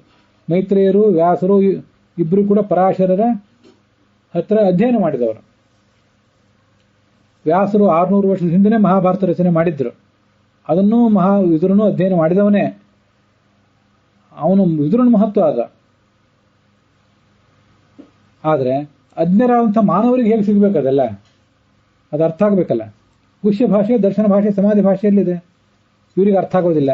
ಆದ್ದರಿಂದ ಮೈತ್ರೇಯರೇ, ನೀವು ಅಲ್ಪಮಾನವರಿಗೂ ಸಿಗುವಂಥ ಮಹಾಭಾರತವನ್ನ, ಈ ಭಾಗವತವನ್ನ ಅಲ್ಪಮಾನವರಿಗೂ ಅರ್ಥ ಆಗುವ ಭಾಷೆಯಲ್ಲಿ ನಮಗೆ ಹೇಳಬೇಕಾಗಿದೆ ಅಂತ ವಿದುರ ಕೇಳ್ಕೊತಾನೆ. ಅವನಿಗದು ಗೊತ್ತಿಲ್ಲ ಅಂತ, ಅವನಿಗೆಲ್ಲ ಗೊತ್ತಾಗಿಬಿಟ್ಟಿದೆ, ಜನರಿಗೆ ಗೊತ್ತಾಗಬೇಕು ಅಂತ ಅವನ ಕಳಕಳಿ. ಯಮಾಂಶ ಸಂಭೂತ ಅವನಿಗೆ ಮಾನವರ ಮೇಲಿನ ಒಂದು ಕರುಣಾ ಇದ್ದೇ ಇರ್ತದೆ ಅಂತ ನಾವು ತಿಳ್ಕೊಳ್ಬೇಕು. ಯಮಲೋಕದಲ್ಲಿ ಯಾವ್ಯಾವ ಮಾನವರಿಗೆ ಎಷ್ಟೆಷ್ಟು ಕಷ್ಟ ಆಗಿದೆ ಅನ್ನೋದನ್ನು ನೋಡೇ ಬಿಟ್ಟಿದ್ದಾನ ಅವನು. ಆದ್ರಿಂದ ಅವನಿಗೆ ಮಾನವರು ಸ್ವಲ್ಪ ಉದ್ಧಾರ ಆಗಲಿ ಅಂತ ಆಲೋಚನೆ ಬಂತು. ಅದಕ್ಕಾಗಿ ಆ ಮೈತ್ರೇಯರು ವಿದುರನಿಗೆ ಭಾಗವತವನ್ನು ಉಪದೇಶ ಮಾಡಿದರು. ಇಲ್ಲದೆ ಹೋದ್ರೆ ಭಾಗವತ ಹೇಳ್ರಿ ಅಂತ ಇವನು ಕೇಳಿದ್ರೆ, ಎಲ್ಲ ಮಹಾಭಾರತನ ಎಲ್ಲವನ್ನೂ ಹೇಳಿದೆಯಲ್ಲಪ್ಪ, ಮಹಾಭಾರತ ಬಿಟ್ಟು ಭಾಗವತವನ್ನು ಯಾಕೆ ಕೇಳಬೇಕು ಅಂತ ಬಯಸ್ತಿ ಅಂತ ಮೈತ್ರೇಯರು ಇನ್ನೊಂದು ಪ್ರಶ್ನೆ ಇಡ್ತಿದ್ರು. ಅದಕ್ಕೆ ಅವನು ಮೊದಲೇ ಹೇಳ್ಬಿಟ್ಟ, ಮಹಾಭಾರತ ದೊಡ್ಡದ್ರಿ, ಆದರೆ ನಿಮಗೆ ಮಹಾಭಾರತ ದುರ್ಗಮ. ಅದು ಪುಸ್ತಕವನ್ನು ಇಟ್ಕೊಂಡು ಯಾರು ಕೇಳುವವರಿದ್ರೆ ಅಜ್ಞ ಜನರಿಗೆ ಭಾಗವತವು ದುರ್ಗಮವಾಗಿದೆ, ಸುಲಲಿತವಾಗಿ ಸುಗಮವಾಗಿರುವ ಭಾಗವತವನ್ನೇ ಹೇಳಿರಿ ಅಂತಿದೆ. ಪ್ರಿಂಟ್ ತಪ್ಪಾಗಿದೆ, ಅದು ನೋಡ್ಕೋಬೇಕು. ಅಜ್ಞ ಮಾನವರಿಗೆ ಭಾರತವೂ ದುರ್ಗಮವಾಗಿದೆ. ಬರೆಯುವಾಗ ಸ್ವಲ್ಪ ಹೆಚ್ಚು ಕಡಿಮೆ ಆಗಿರ್ತದೆ, ದೊಡ್ಡವರು ಜ್ಞಾನಿಗಳು ಪುರಾಣಿಕಾಚಾರ್ಯ. ಆದರೆ ಮುಂದೆ ಪ್ರೂಫ್ ಕರೆಕ್ಷನ್ ನೋಡುವವರೆಲ್ಲ ಅದನ್ನು ನೋಡಿಲ್ಲ. ಬರೀ ಅದು ಅಲ್ಫಾಬೆಟಿಕ್ ಮಿಸ್ಟೇಕ್ ಅಲ್ಲ, ಭಾರತ ಅಂತ ಆಗಬೇಕಾಗಿದ್ದು ಭಾಗವತ ಅಂತ ಆಗಿಬಿಟ್ಟಿದೆ ಅಷ್ಟೇ. ಭಾಗವತ ದುರ್ಗಮ ಅದು ಅಂತ ಅದರ ಅರ್ಥ. ಎಲ್ಲ ನಾನು ಭಾಗವತ ಧರ್ಮಗಳನ್ನೆಲ್ಲ ಹೇಳಲಿಲ್ವೋ ಹೇಗೆ ಅಂತ ಅವ್ರು ಚಿಂತೆ ಮಾಡ್ತಿದ್ರಲ್ಲ ವ್ಯಾಸರು. ಅದಕ್ಕೆ ಅರ್ಥ ಏನಂದ್ರೆ, ಭಾಷಾತ್ರಯದ ಜ್ಞಾನ ಇಲ್ಲದೆ ಇದ್ದಂಥ ಅಲ್ಪಜ್ಞರಿಗೆ ಭಾರತದಲ್ಲಿ ಭಾಗವತ ಈ ಮಹತ್ವ ಕಾಣಿಸೋದಿಲ್ಲ. ಮಹಾಭಾರತದಲ್ಲಿ ಭಾಗವತ ಧರ್ಮಗಳು ಕಾಣೋದಿಲ್ಲ. ಆದ್ರಿಂದ ಭಾರತದಿಂದ ಏನು ತಿಳಿಯಬೇಕಾಗಿತ್ತೋ ಅಷ್ಟು ಪ್ರಮಾಣದಲ್ಲಿ ಭಗವಂತ ಅವರಿಗೆ ತಿಳಿತಾ ಇಲ್ಲ ಅಂತ ಆಚಾರ್ಯರು ಸ್ಕಂದ ಪುರಾಣದ ಮಾತನ್ನು ಭಗವತ್ ತಾತ್ಪರ್ಯದಲ್ಲಿ ಉದ್ಧರಿಸಿದ್ದಾರೆ. ಭಗವಂತ ಗುಣಗಳನ್ನ ಭಾರತದಲ್ಲಿ ವೇದವ್ಯಾಸರು ಹೇಳೇ ಇದ್ದಾರೆ, ಆದರೆ ಎಷ್ಟು ಹೇಳಿದ್ರು ಕಡಿಮೆನೆ. ಆದ್ರಿಂದ ಭಾಗವತದಲ್ಲಿ ಮತ್ತೊಂದಷ್ಟು ಹೇಳಬೇಕಾಗಿದೆ. ಇನ್ನೂ ಒಂದು ಗ್ರಂಥವೂ ಬೇಕಾಗಿದೆ. ಇದರಲ್ಲಿ ಸುಲಭವಾಗಿ ಸಮಾಧಿ ಭಾಷೆಯಿಂದ, ನೇರವಾದ ಭಾಷೆಯಿಂದ ಇನ್ನೂ ಹೆಚ್ಚು ನಿರೂಪಣೆ ಮಾಡಬೇಕಾದ ಅಗತ್ಯವಿದೆ. ಭಾರತಕ್ಕಿಂತ ಭಗವಂತನ ಮಹಿಮೆಯನ್ನು ವರ್ಣನೆ ಮಾಡುವಂಥ ಗ್ರಂಥ ಬೇರೆ ಯಾವುದೂ ಇಲ್ಲ. ವರ್ಣನೆ ಮಾಡಲೇಬೇಕು, ಅದರಲ್ಲೆಲ್ಲ ಬಂದೇ ಇದೆ. ಭಾರತಾನ್ನ ವಿರಾಗಾಯ ಭಾರತಾನ್ನ ವಿಮುಕ್ತಯ, ಅದಕ್ಕಿಂತ ವೈರಾಗ್ಯ ಬರೆಸುವ ಗ್ರಂಥ ಮತ್ಯಾವುದೂ ಇಲ್ಲ. ಮೋಕ್ಷ ಕೊಡ್ತಕ್ಕಂಥ ಗ್ರಂಥನೂ ಮಹಾಭಾರತಕ್ಕಿಂತ ಹೆಚ್ಚಿನ ಮತ್ಯಾವುದೂ ಇಲ್ಲ. ನಿಜವಾಗ್ಲೂ ಮಹಾಭಾರತವನ್ನು ಓದಿಬಿಟ್ರೆ ಅಲ್ಲಿ ಆ ಜನರ ಹತ್ಯೆ, ಕೃಷ್ಣ ಕೊನೆಗೂ ಏಕಾಂಗಿಯಾಗಿ ಪ್ರಾಣ ಅಲ್ಲಿ ಭೂಲೋಕವನ್ನು ಬಿಟ್ಟು ಹೋಗಿದ್ದು, ಇದನ್ನೆಲ್ಲ ಕೇಳಿದ್ರೆ ನಿಜವಾಗ್ಲೂ ಬರಬೇಕಾದ್ರೆ ವೈರಾಗ್ಯ ಬಂದೇ ಬರ್ತದೆ. ಆದರೆ ಅನೇಕ ಕಡೆ ಆ ಧರ್ಮಾರ್ಥ ಕಾಮಗಳ ಕಡೆ ಮನಸ್ಸು ಹೋಗಿಬಿಡ್ತದೆ, ತ್ರಿವರ್ಗದ ಕಡೆ ಮನಸ್ಸು ಸಿಕ್ಕಾಕೊಂಡ್ಬಿಡ್ತದೆ ಅಂತ ಬಂತು. ಅದು ತುಂಬಾ ವಿಚಿತ್ರ. ಕೆಲವು ಕಡೆ ಭಗವಂತನ ಕಡೆ ಮನಸ್ಸು ಹೋಗುವ ಬದಲು ಧರ್ಮದ ಕಡೆಗೆ, ಧರ್ಮ ಆಚರಣೆಯ ಕಡೆಗೆ ಮನಸ್ಸು ಸಿಕ್ಕಾಕೊಂಡ್ಬಿಡ್ತದೆ. ಅರ್ಥಕಾಮದ ಬಗ್ಗೆ ಸಿಕ್ಕಾಕೊಳ್ಳೋದು ದೊಡ್ಡ ವಿಷಯ ಅಲ್ಲ, ಧರ್ಮದ ಬಗ್ಗೆ ಮನಸ್ಸು ಸಿಕ್ಕೊಂಡು ಒಳಗಿನ ತಿರುಳಿನ ಬಗ್ಗೆ ಗಮನ ಹೋಗದೆ ಹೊರಗಿರುವ ಚರಟದ ಕಡೆ ಗಮನ ಹೋಗಿ ಆ ಚರಟವನ್ನೇ ಆಚರಣೆ ಮಾಡುವ, ಅದರ ಬಗ್ಗೆನೇ ಹೆಚ್ಚು ಗಮನ ಕೊಡುವ ಪ್ರವೃತ್ತಿ ಮನುಷ್ಯನನ್ನು ಬೆಳೀತದೆ ಅಂತ ಅಲ್ಲೆಲ್ಲ ವರ್ಣನೆ ಮಾಡಿದ್ದಾರೆ. ಪದ್ಮಪುರಾಣ ಹೀಗೆಲ್ಲ ಹೇಳಿದೆ. ಆದರೆ ಎಲ್ಲವೂ ಸ್ಪಷ್ಟವಾಗಿ ತಿಳಿಯಬೇಕು ಅನ್ನೋ ದೃಷ್ಟಿಯಿಂದ ಭಾಗವತದ ರಚನೆ ಆಗಿದೆ.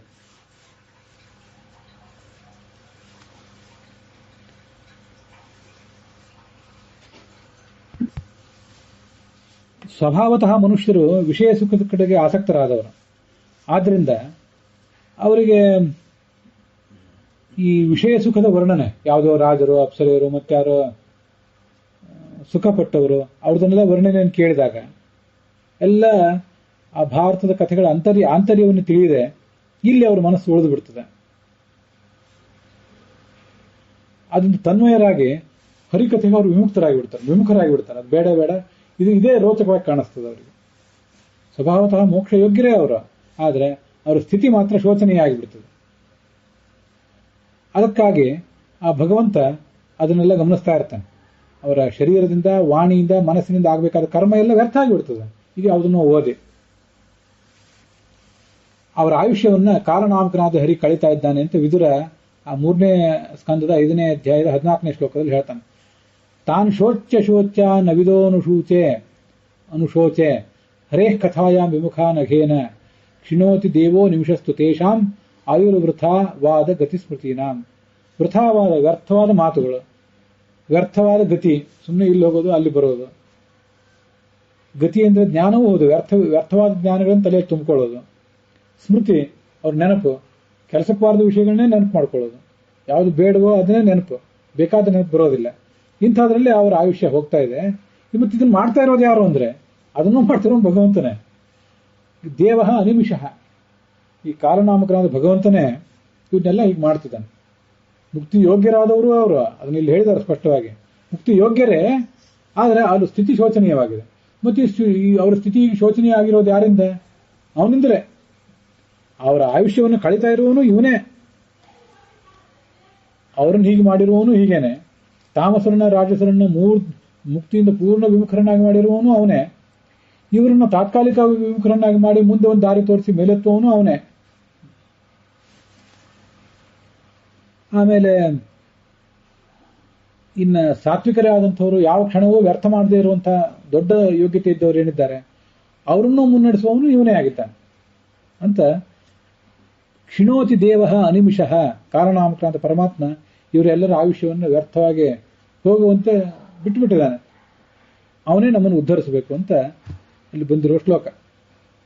ಅದರೊಂದಿಗೆ 9ನೇ ಶ್ಲೋಕ ಇಲ್ಲಿಗೆ ಸಮಾಪ್ತ ಆಗಿದೆ.